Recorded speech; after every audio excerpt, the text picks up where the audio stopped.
आइए students MCQ number 71 को देख लेते हैं। ये कुछ इस तरह से है। जिंके लिमिटेड ने फॉरफिट किया है एक शेयर को जिसकी फेस वैल्यू तो है ₹100 और ये इशू किया गया था एट अ प्रीमियम ऑफ 20%, यानी कि एट अ प्रीमियम ऑफ ₹20।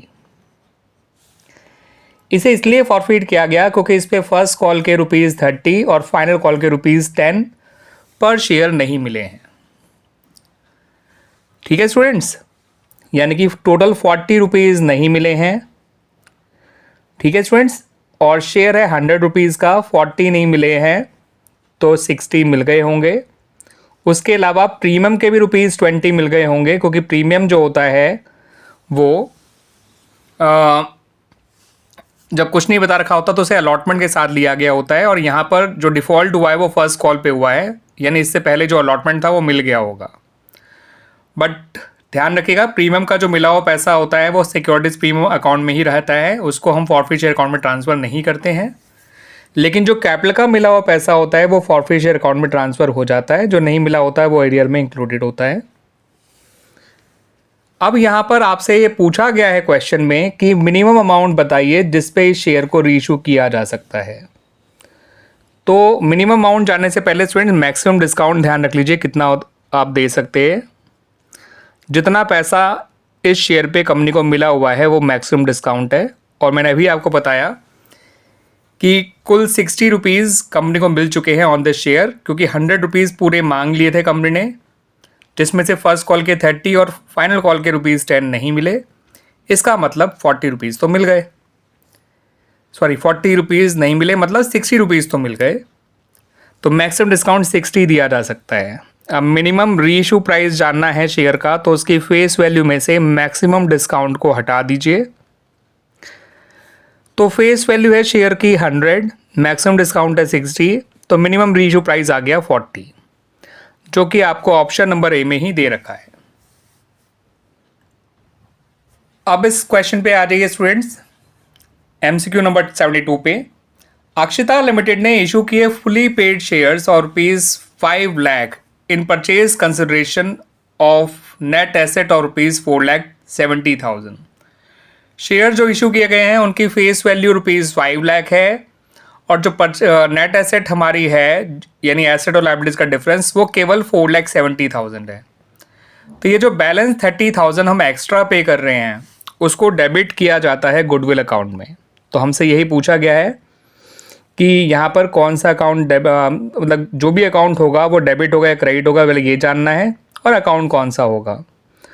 तो जो अकाउंट है वो है गुडविल अकाउंट, और वो डेबिट किया जाता है जब परचेज कंसिडरेशन जो है बड़ी होती है नेट एसेट से। तो जितना डिफरेंस होता है उसको गुडविल में ही डेबिट किया जाता है। अब हमने यहाँ पे ₹5 लाख के शेयर्स दिए हैं एज परचेज कंसिडरेशन। ठीक है, इसका मतलब परचेज कंसिडरेशन ₹5 लाख है और नेट एसेट 4,70,000 है, तो ₹30,000 जो एक्स्ट्रा दिए गए हैं that is for the goodwill of that company.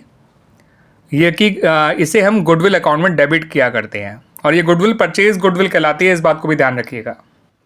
आइए स्टूडेंट्स एमसीक्यू नंबर 73 को देख लेते हैं।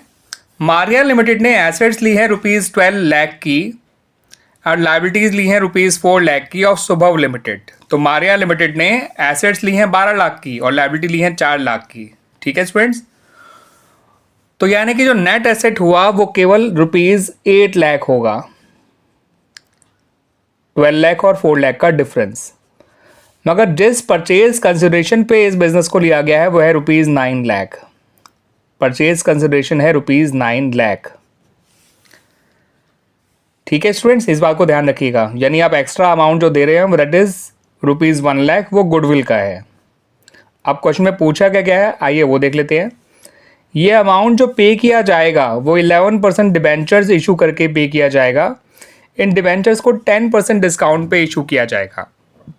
तो आपको केवल नंबर ऑफ डिबेंचर्स निकालने हैं, उसके लिए हमारे केवल ये जो परचेज कंसिडरेशन है वो काम आएगी, जो कि है ₹9 लाख। इसको आपको डिवाइड करना है डिबेंचर के इशू प्राइस से। फेस वैल्यू 100 है, 10% डिस्काउंट है, तो इशू प्राइस हो गया 90।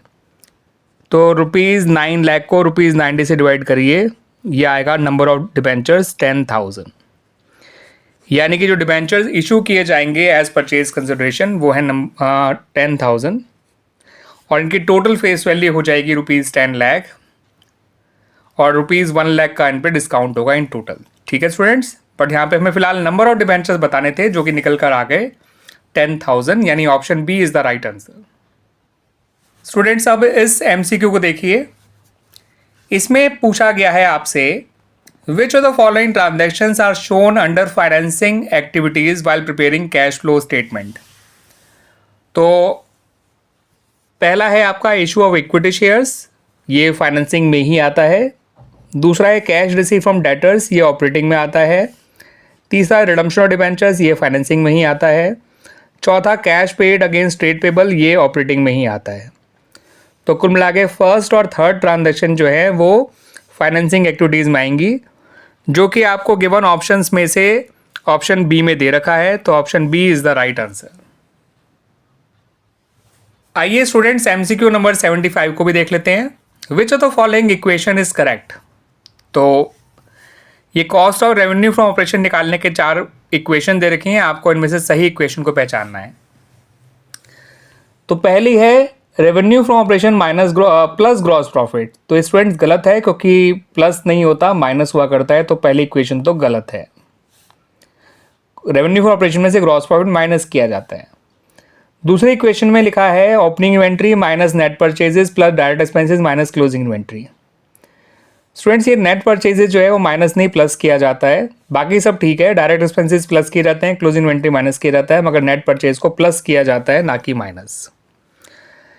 तीसरे में लिखा है opening inventory plus closing inventory. तो ये स्टूडेंट्स बिल्कुल भी कॉस्ट और रेवेन्यू फ्रॉम ऑपरेशन का फॉर्मूला होता ही नहीं है, तो ये भी रॉन्ग है। लास्ट है revenue from operation minus gross profit, जो मैंने आपको बताया भी था स्टूडेंट्स कि अगर रेवेन्यू फ्रॉम ऑपरेशन से निकाल रहे हैं तो ग्रॉस प्रॉफिट माइनस किया जाता है, ना कि प्लस। तो यानी हमारा ऑप्शन नंबर डी जो है वो राइट आंसर है। आइए स्टूडेंट्स MCQ नंबर 76 को देख लेते हैं। इसमें पूछा गया है विच of the following is a tool of analysis of financial statements. तो इनमें से कौन सा जो है वो टूल है एनालिसिस ऑफ फाइनेंशियल स्टेटमेंट्स का।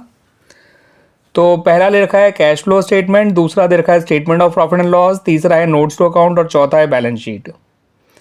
तो स्टूडेंट्स बैलेंस शीट और statement of profit and loss केवल फाइनेंशियल स्टेटमेंट्स हैं, मगर टूल नहीं है खुद को एनालाइज करने का। तो ना ये आंसर है ना ये आंसर है। और नोट्स टू अकाउंट्स तो जो फाइनेंशियल स्टेटमेंट्स में आइटम्स आते हैं उनके ये डिटेल इंफॉर्मेशन होता है, तो ये भी नहीं हो सकता। टूल के तौर पे यूज़ किया जाता है cash flow statement for the analysis of financial statements. तो इसका आंसर है केवल कैश फ्लो स्टेटमेंट, यानी कि ऑप्शन नंबर ए।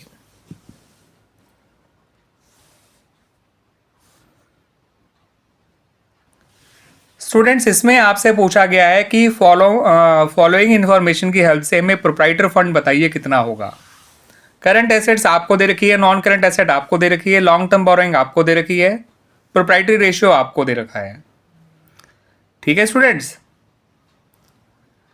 तो स्टूडेंट्स प्रोप्राइटरी रेशियो का अपना जो फॉर्मूला होता है वो होता है प्रोप्राइटर्स फंड, या जिसे हम शेयर होल्डर फंड भी कहते हैं, divide by total assets multiplied by 100।